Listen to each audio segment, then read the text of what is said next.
काल माझे मार्गदर्शक आणि सन्माननीय नेते भारतीय जनता पार्टीचे प्रदेशाचे अध्यक्ष सन्माननीय रवींद्र चव्हाण साहेब हे रत्नागिरीमध्ये आले होते। खरं तर मी त्यांची भेट घेण्याचा प्रयत्न केला होता, परंतु भेट माझी काय होऊ शकली नाही। आपल्याला सर्वांनाच माहिती आहे की 10 ते 12 दिवसापूर्वी मी भारतीय जनता पार्टीच्या जिल्हाध्यक्षपदाचा राजीनामा त्यांच्याकडे सुपूर्द केला होता। याचं कारण असं होतं की माझी मुलगी शिवानी सावंत माने हिने उद्धव बाळासाहेब ठाकरे या पक्षाकडे उमेदवारी मागितली होती आणि म्हणून एक नैतिकता बाळगून आपण जिल्हाध्यक्ष आहोत भारतीय जनता पार्टीचा आणि अशावेळी महायुतीच्या बैठकीला उपस्थित राहणं हे चुकीचं आहे। याच्याकरता मी त्यावेळेचा राजीनामा दिला आणि तो राजीनामा मंजूर करावा अशी मी साहेबांना विनंती केली होती, परंतु तो काय गेले 10-12 दिवसात काही मंजूर झाला नव्हता। परंतु काल चव्हाण साहेब स्वतः आले आणि त्यांनी त्या ठिकाणी सांगितलं की याच्या पुढे राजेश सावंत हा भारतीय जनता पार्टीचा भाग नसेल। अर्थात मी स्वतःहूनच राजीनामा त्यांच्याकडे दिला होता आणि त्याचवेळी त्यांना विनंती पण केली होती की साहेब बघा, माझ्यामुळे पक्षाचं नुकसान होऊ नये, माझ्यामुळे तुम्हाला कुठं गालबोट लागू नये तुमच्यावर, की तुमचा मी त्यांच्याकडे जवळचा सहकारी असल्यामुळे, आणि म्हणून मला तुम्ही यातून मोकळं करा असं मी चिपळूणमध्ये त्यांच्या वैयक्तिक आमच्या खाजगी भेटीत सांगितलं होतं। परंतु त्यावेळी आमच्या दोघांच्या चर्चेतनं त्यांनी आपल्याला प्रेसला सांगितलं की हा आत्ता विचाराधीन नाही, आम्ही वरती पक्षामध्ये चर्चा करून निर्णय घेऊ। त्याप्रमाणे त्यांनी चर्चा केली असेल आणि तो निर्णय झाला असेल। परंतु मला जर त्यांनी नुसता फोन जरी करून सांगितलं असता किंवा मला निरोप जरी पाठवला असता की आयुष तू सदस्यत्वाचा पण राजीनामा दे किंवा तुझा मंजूर झाला आहे, तरी मी स्वतःहून प्रेसला सांगितलं असतं की मी राजीनामा दिला होता, तो मी राजीनामा देऊन मला पक्षानं पण सदस्यत्वाचं रद्द केलेलं आहे हे मी स्वतःहून सांगितलं असतं। त्यांना एवढ्या नगर परिषदेच्या या धामधुमीमध्ये महाराष्ट्राचे अध्यक्ष आहेत, ते साधारणपणे महाराष्ट्रामध्ये 300-350 नगर परिषदेच्या निवडणुका आहेत। अशा वेळी माझ्यासारख्या कार्यकर्त्यासाठी त्यांना एवढा जाणं येणं वेळ खर्ची घालवणं हे मला काय बरोबर नाही वाटलं। कारण काय मी एवढा फार मोठा नेता नव्हतो किंवा काय नव्हतो। मला एक नुसता जरी त्यांनी कॉल केला असता की राजेश तुला पदमुक्त करण्यात येत आहे किंवा पक्षातून पण मुक्त करण्यात येत, दुसऱ्या मिनिटाला जाऊन मी तुमच्या इथं प्रेस घेऊन सांगितलं असतं मला मेसेज साहेबांचा मिळाला आहे, मी मग आजपासून भारतीय जनता पार्टीचा सदस्य नाही। परंतु ते आले, ते एवढं सगळी व्यस्त कार्यक्रमातून आले की स्वतःहून आले की कुणी आणलं, हा माझ्यासमोरचा प्रश्न आहे। आणि त्याच्यामुळे मला असं वाटतं की माझं त्यांच्यावर असलेलं प्रेम किंवा त्यांचं माझ्यावर असलेलं प्रेम त्यांनी व्यथितच केलं की राजेश हा मित्र म्हणून हा पार्ट वेगळा आहे।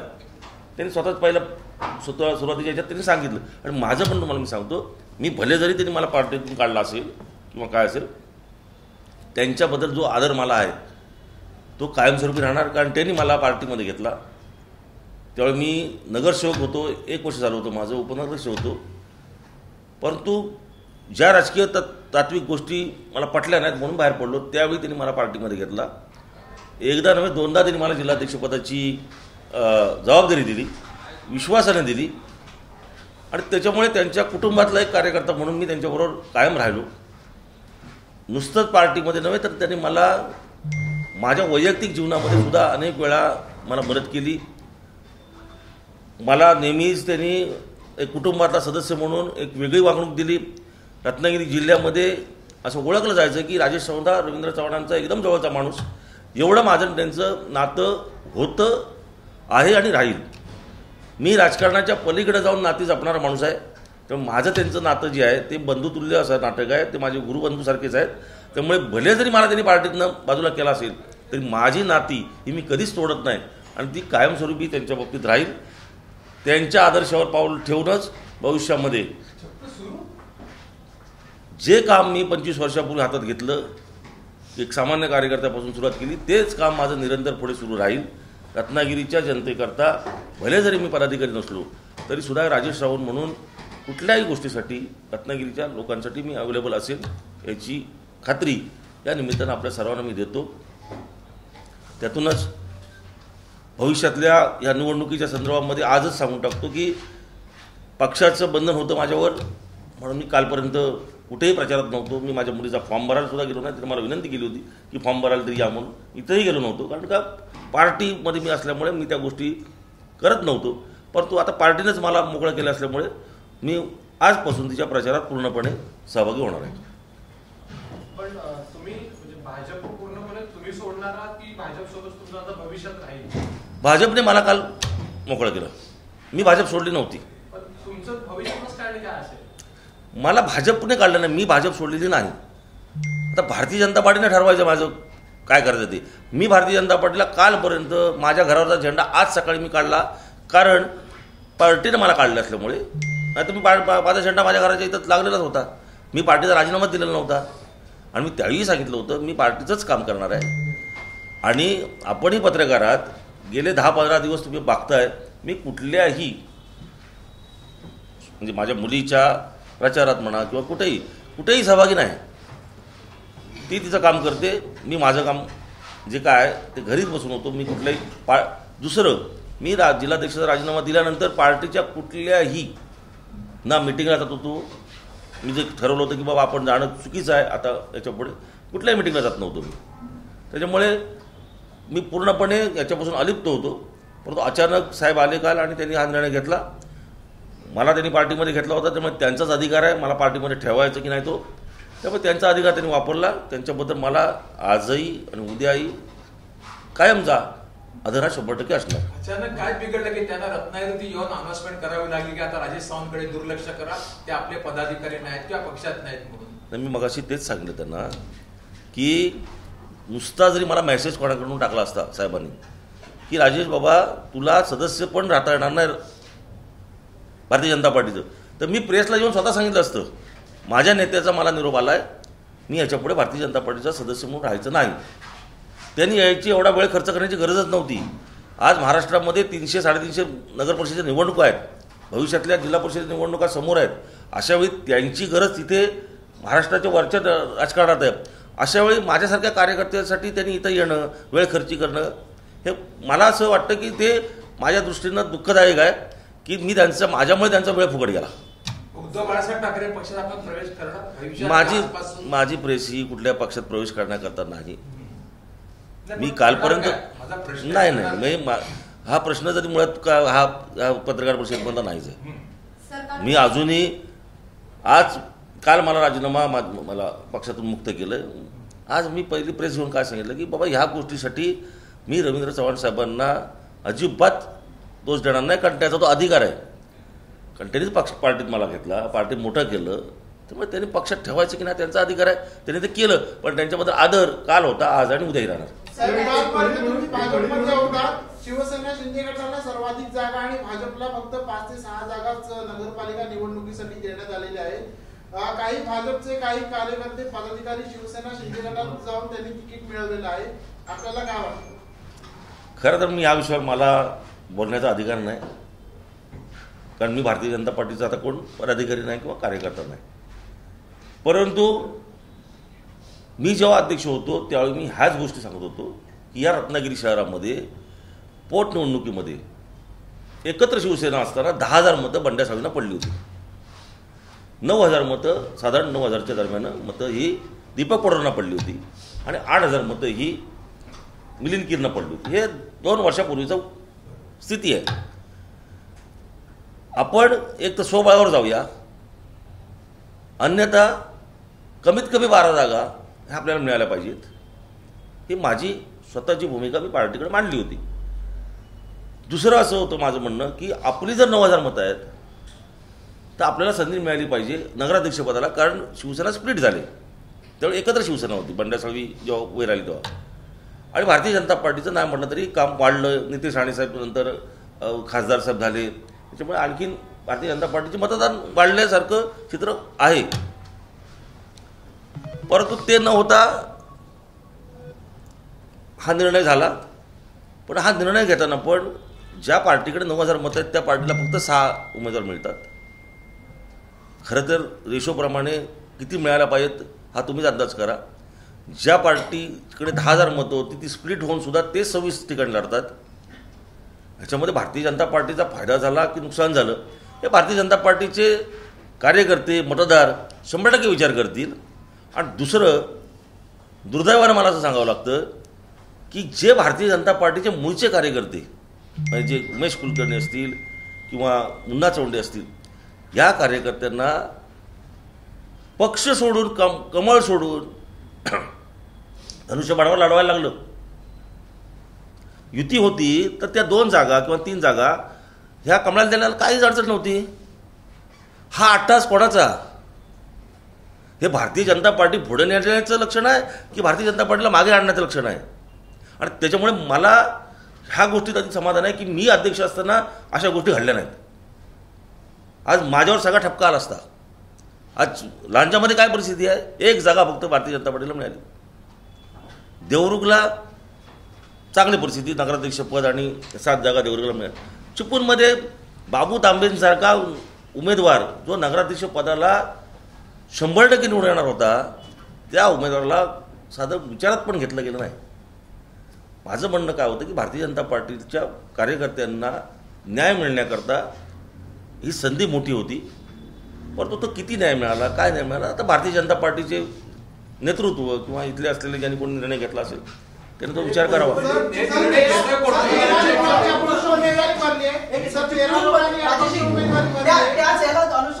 चिपळूणमध्ये गेल्या वेळेला भाजपचा नगराध्यक्ष होता, मग आता तो का सोडली नगराध्यक्ष पदाची? मला असं वाटतं की ह्याच गोष्टी मी मांडत होतो त्यामुळे कदाचित माझा त्रास असावा.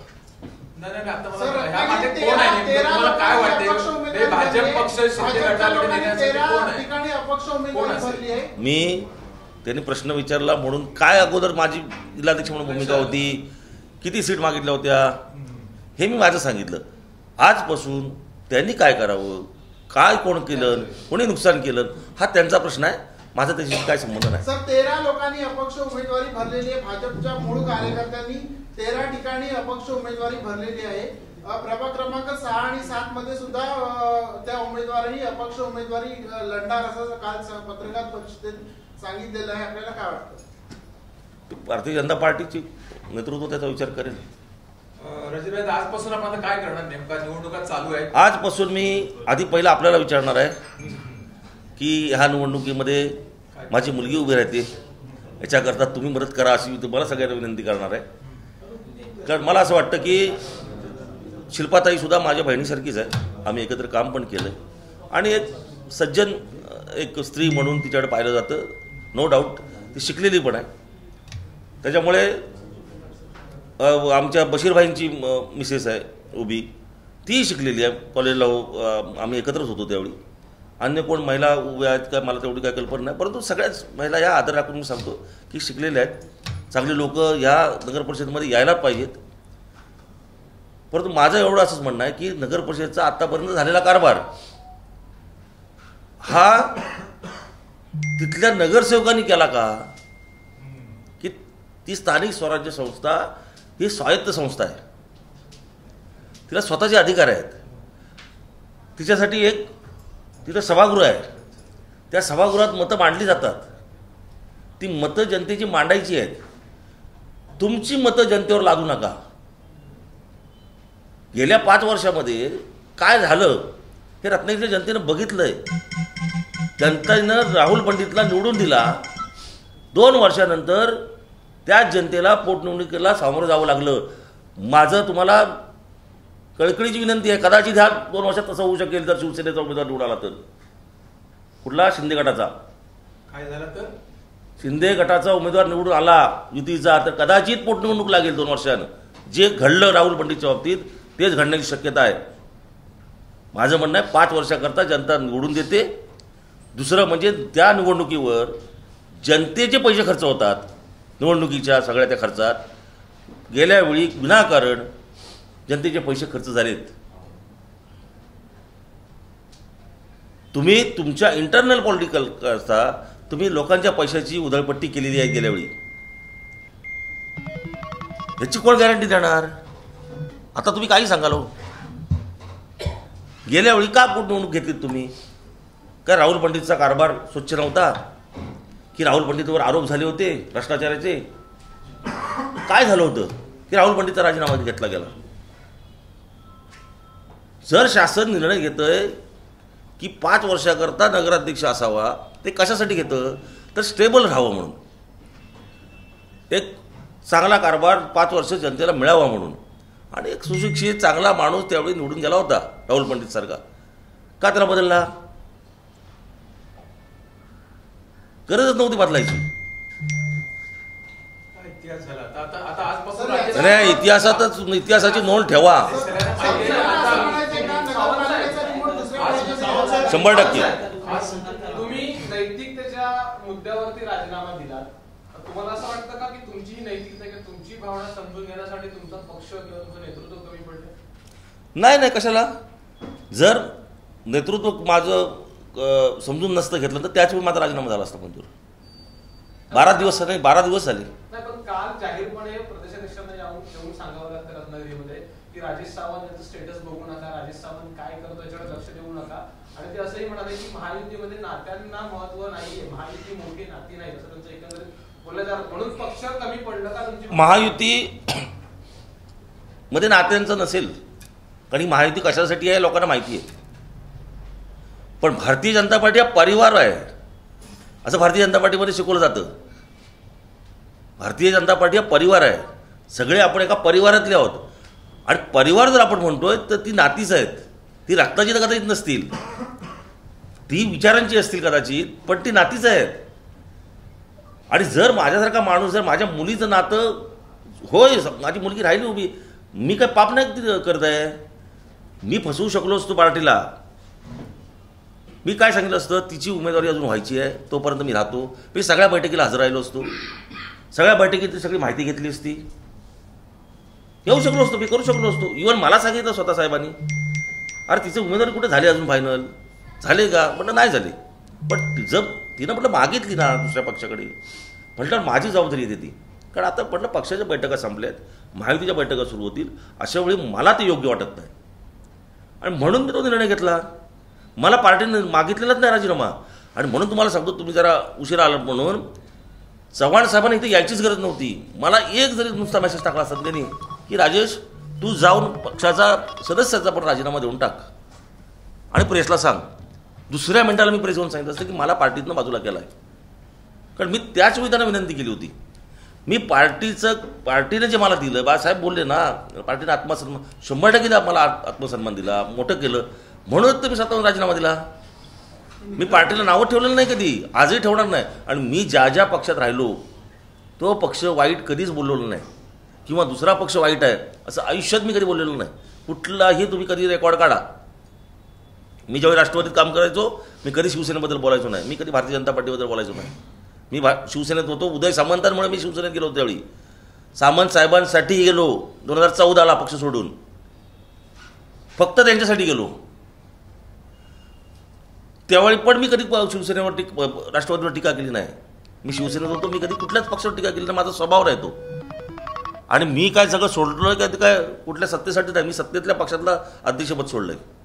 तर मला त्या काय पदामुळे किंमत 100% होती, पण पद आहे म्हणून आपण काय काम करू शकतो, किंवा पद नसलं म्हणून काम करू शकत नाही, ही भावना माझ्याकडे नाही. आमच्या राजीनाम्याचं हे एकच कारण होतं की काही अन्य कारण होते? किंवा हेच कारण होतं. शांत राजेश आजपासून आक्रमक दिसणार प्रचारामध्ये कुठे? आक्रमक कशाला प्रचार करायला पाहिजे? रत्नागिरीतली जनता एवढी साधी चांगली आहे, पाया पडलं तरी कुठलाही काय अभिलाष आला तरी काय म्हणणार नाही. राजेश सावंतची मुलगी म्हणून 100% तिला आशीर्वाद देतील. ओपनमध्ये तर मुलीचा प्रचार करणार म्हणूनच सांगितलं. मला आता बघा, पक्षानं मला जर दूर केला तर माझ्याकडे ऑप्शन आला ना. आता मला पक्षानं बाजूला केला नसता तर मी 100% त्या प्रचारात नव्हतो, कारण ते माझ्या नैतिकतेत बसत नव्हतं.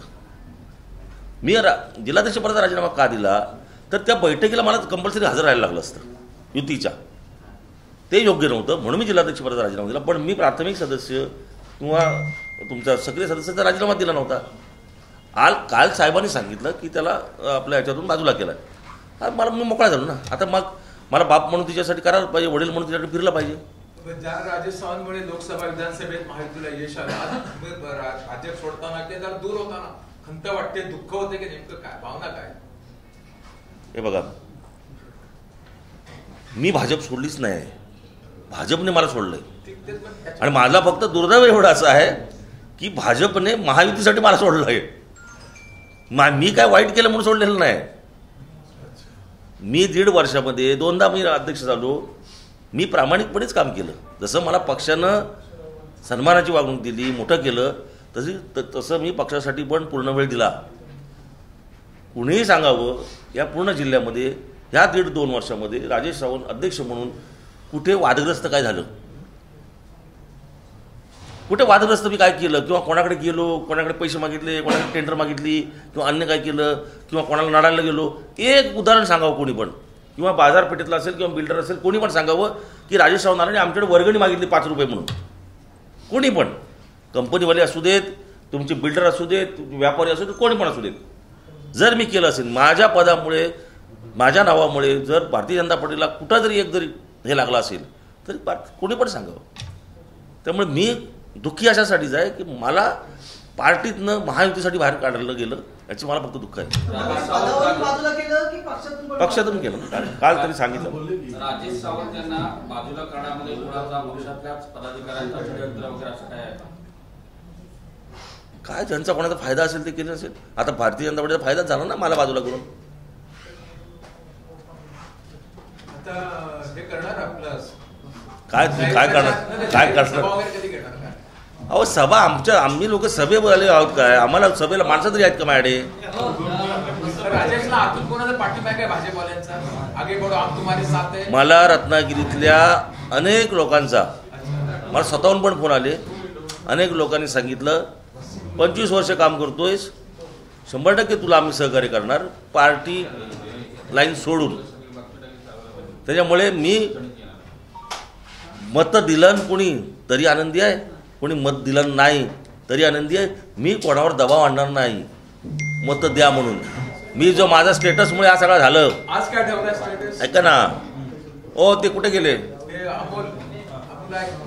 माझ्या स्टेटसवर साहेब बोलले ना, राजेश सावंत स्टेटस बघू नका. माझा स्टेटस काय लिहिला मी हो ते तुम्हाला सांगतो. मुलीचं माझ्या साधारण 4 दिवसा की 5 दिवसापूर्वी फायनल झालं. आता आम्ही सुदैवानं म्हणा किंवा शेवटी काय असतं, प्रत्येकजण कुठल्या जातीत जन्माला यायचं हा कोणाचा अधिकार नसतो. ते परमेश्वरानं हे केलेलं असतं कोण कुठल्या जातीत जन्माला यावं. आता आम्ही मराठा समाजाच्या जातीत जन्माला आलो. माझी मुलगी मराठा समाज आहे.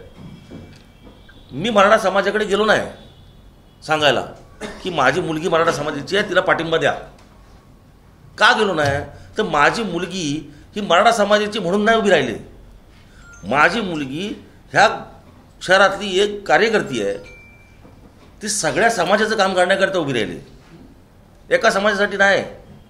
आणि ह्यांनी काय केलं, समोरच्यांनी, शिल्पा सुर्वे पण मराठा समाजाची असल्यामुळे मराठा समाजाची बैठक लावायचं काही प्रयोजन केलं गेलं. मी नंतर आमच्या मराठा समाजातल्या लोकांकडे मी गेलो आणि त्यांना विचारलं की तुम्ही तिच्याकरता बैठक लावतात मान्य मला, मी पण उद्या म्हणेन ना माझ्या मुलीकरता लावा, पण मी नाही म्हणणार तुम्हाला. कारण हा समाजाचा, जातीचा, धर्माचा, पातळीचा विषयच नाही आहे. हा रत्नागिरी नगर परिषद हा लोकांच्या दैनंदिन गरजा सोडवण्याचा विषय आहे. वीज, पाणी, रस्ता हे विषय आहेत. इथं जातीचा विषय येतो कुठनं? ह्याला जातीचा पाठिंबा, त्याला जातीचा पाठिंबा. अरे कशासाठी तुम्ही निवडणूक लढताय? ही जातीसाठी लढताय का? तुम्ही निवडणूक लढताय ही लोकांच्या विकासाकरता, रत्नागिरीच्या नगर परिषदेच्या प्रश्नांकरता निवडणूक लढताय. मग कशाला जातीचा पाठिंबा पाहिजे कोणाला? म्हणून मी हे केलं, स्टेटसवर लिहिलं की प्रत्येक पक्षामध्ये वेगवेगळे कार्यकर्ते काम करतायत, वेगवेगळ्या जाती धर्माचे करतायत. तुम्ही समाजाला का वेटील धरता? गरज काय समाजाला वेटील धरायची? समाज एवढा काय दुधखोळा राहिलाय काय की बाबा हा समाजाचा आहे म्हणून त्याला मतदान करावं? समाज पण विचार करतो ना, चांगल्या दृष्टीने विचार करतो समाज. असं पूर्वीसारखं राहिलेलं नाही कोणतरी समाजाचा प्रतिनिधी सांगतो ह्याला मतदान करा म्हणून ते त्याला मतदान करतात. प्रत्येक समाजातल्या प्रत्येक माणूस शिकलेला माणूस आहे. जरी एखादा माणूस शिकलेला नसला तरी त्याला सामान्य ज्ञान आहे ना. मी निवडणूक कशासाठी लढतो, ही हा माणूस कशासाठी उभा राहिला आहे, हा काय प्रश्नाला माझ्या न्याय देईल, ह्याच्यासाठी निवडणूक आहे. समाजाला वेटीला धरू नये अशी माझी कृपा करून विनंती आहे. आणि ह्याच्यामधून काय होतं माहिती आहे, राजकारणामध्ये समाजामध्ये दुही होईल. आता मराठा समाजाचे दोन्ही कॅन्डिडेट आहेत, बरोबर आहे. काही लोक ह्या समाजाच्या बैठकांमध्ये तिच्याकडे जातील, काही लोक माझ्या मुलीकडे येतील. त्या समाजाचं भांडणं कशाला लावताय तुम्ही? गुप्त मतदान आहे ना, टाकेल ना. भंडारी समाज टाकेल, मराठा समाज टाकेल, सगळे 12 बलुतेदार आहेत तिथे. मुस्लिम समाज मोठ्या प्रमाणात आहे, ते गुप्त मतदान करणार आहेत. त्यांना कशाला ओपन करताय तुम्ही की ह्या समाजाचा पाठिंबा त्या समाजाचा पाठिंबा? तुम्ही गुप्त मतदानावर हे करताय, गदा आणताय लोकांच्या, ओपन करून त्यांना. मग गुप्त मतदानाचा अधिकार काय राहिला, तर उपयोग करायचा कशासाठी ते गुप्त मतदान? राज काय ठेवलं स्टेटस? स्टेटस बघण्यासाठी असतो, सांगण्यासाठी नाही.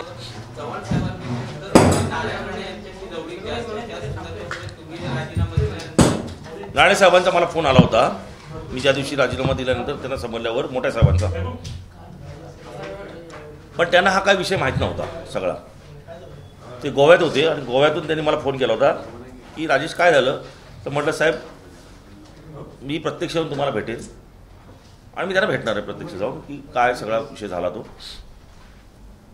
त्याच्यामुळे त्यांना भेटून मी काल खरं चव्हाण साहेबांना पण भेटण्यासाठी वेळ मागितला होता त्यांच्या PA-कडे, अनिकेतकडे. पण त्यांनी मला सांगितलं रत्नागिरीत ते भेटणार नाहीत. बोला ठीक आहे. शेवटी माझं कसं आहे, भले तरी मला काय टीका केली माझ्यावर, काही केलं तरी सुद्धा ते माझे नेते आहेत. माझी भूमिका असली पाहिजे की कुठेही भेटले तरी ते त्यांच्याकडे आदरानंच पाहणार मी. आणि ते मला असं वाटतं की मैत्री वगैरे जपणारे आहेत. त्यामुळे बाकी ह्या राजकारणाच्या गोष्टी होतच जातात.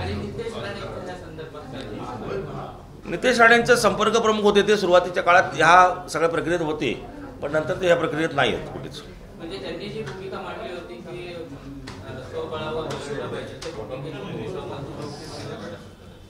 मला जेव्हा देवेंद्र फडणवीस साहेबांकडे मिटिंग झाली, चव्हाण साहेबांची उपस्थिती, राणेसाहेब पण होते, त्यावेळी विचारलं गेलं जिल्हाध्यक्ष म्हणून तुमची भूमिका काय, नगर परिषद आणि जिल्हा परिषद. तर मी त्यांना असं सांगितलं की 2017ला भारतीय जनता पार्टी स्वबळावर लढली. 56 काय ज्या जिल्हा परिषद होत्या किंवा नगर परिषदेच्या सगळ्या जागा भारतीय जनता पार्टी लढली. दुर्दैवानं त्यांना त्याच्यामध्ये यश आलं नाही, परंतु पक्ष उभा राहिला. आज ते जे कार्यकर्ते आहेत, जे प्रत्येक ठिकाणी काम करत आहेत, त्यांना संधी मिळणं गरजेची आहे. आणि ती संधी मिळत असताना शिवसेना ही 2 भागात विभागली गेली, शिंदे गट आणि उद्धव बाळासाहेब ठाकरे गट. राष्ट्रवादी 2 भागात विभागली गेले. फक्त भारतीय जनता पार्टी एकसंघ आहे 17 पासून आतापर्यंत. त्याच्यामुळे आपण लढणं आवश्यक आहे. शेवटी वरिष्ठांनी निर्णय घ्यावा, जो निर्णय घेतील तो पार्टी मान्य करेल, असं त्यावेळी मी सांगितलं होतं. नगर परिषदेच्या निवडणुका जाहीर झाल्या आणि त्यानंतर तुम्ही राजीनामा दिला. त्यावेळेला मुख्य मुद्दा राहिला तो माझी मुलगी नगराध्यक्ष पदासाठी विरोधी पक्षाकडून उभी राहील, विशेषतः उभाटाकडून, आणि त्याच्या मुद्द्यावरती मी राजीनामा देतो. आणि मधल्या काळामध्ये बरेच दिवस गेले, पण काल प्रदेशाध्यक्ष चव्हाण यांनी असं म्हटलं की राजेश सावंत हे काय करतात याकडे बघू नका, आणि व्हॉट्सअप स्टेटसवरती त्यांनी लक्ष ठेवलं, त्याच्याबद्दल उल्लेख केला. आणि मुख्य गोष्ट म्हणजे नात्यांना महायुतीमध्ये महत्व नाही अशा अर्थात स्टेटमेंट होतं. त्या मुद्द्यावर तुम्ही जी पत्रकार परिषद घेऊन तुम्ही जाहीरपणे भूमिका मांडला, पण हा सगळा विचार नेमका काय आहे, त्याला उत्तर काय ते थोडक्यात सांगा. आदरणीय रवींद्र चव्हाण साहेब हे नुसते माझ्या पक्षाचे अध्यक्षच नव्हते, माझे ते गुरुबंधू होते आणि माझे मार्गदर्शक होते. 15 दिवसापूर्वी मी त्यांच्याशीच सल्ला मसलत करून माझा स्वतःहून राजीनामा पार्टीकडे दिला होता जिल्हाध्यक्ष पदाचा. त्यावेळी त्यांनी मला सांगितलं होतं की आम्ही नंतर निर्णय घेऊ म्हणून. पण त्यांना परत एकदा विनंती केली होती की मला ह्याच्यातून मुक्त करा म्हणून. आणि काल पाहिलं मी, ते आले आणि त्यांनी सांगितलं की राजेश सावंत आता भारतीय जनता पार्टीचा भाग नाही.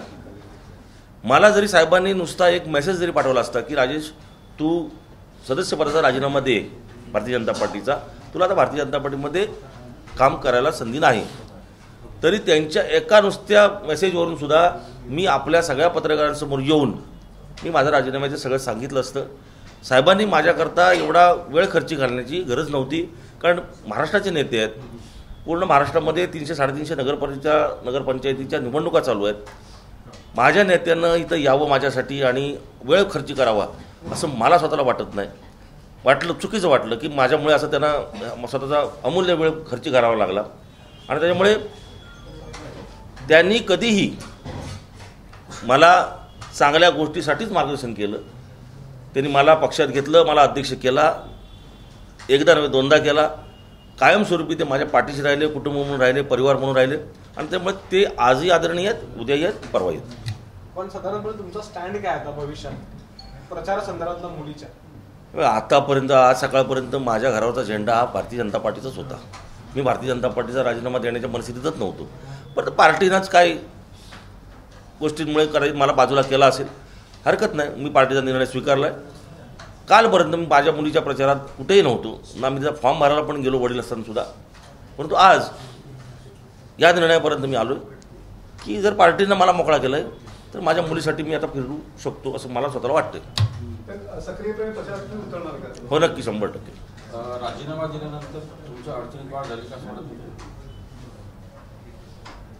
माझ्या अडचणीत? माझ्या कसल्या अडचणीत? मला काय अडचण नाही, कारण माझ्याकडे काय माझं टर्नओव्हरच जे कमी आहे तर मला कुठलीच अडचण नाही. माझ्याकडे कोणी येणार नाही. माझ्या नावावर एकही गुन्हा नाही, काही नाही माझ्याकडे. असं काय कुठले वैभव धंदे बिंदे माझे 2 नंबर जर असलं काही नाही. मी एक सामान्य कार्यकर्ता आहे. 25 वर्ष मी काम करतोय आणि रत्नागिरी जनतेला माहिती आहे राजेश सावंत कशा पद्धतीनं काम केलं नाही. त्यामुळे मला खात्री आहे की मी केलेलं काम असेल त्या कामाचे बदल्यात काही देऊ नये लोकांनी, परंतु ह्यावेळी माझ्या मुलीसाठी आशीर्वाद द्यावेत आणि तिला काम करण्याची संधी द्यावी. एबीपी माझा, उघडा डोळे बघा नीट.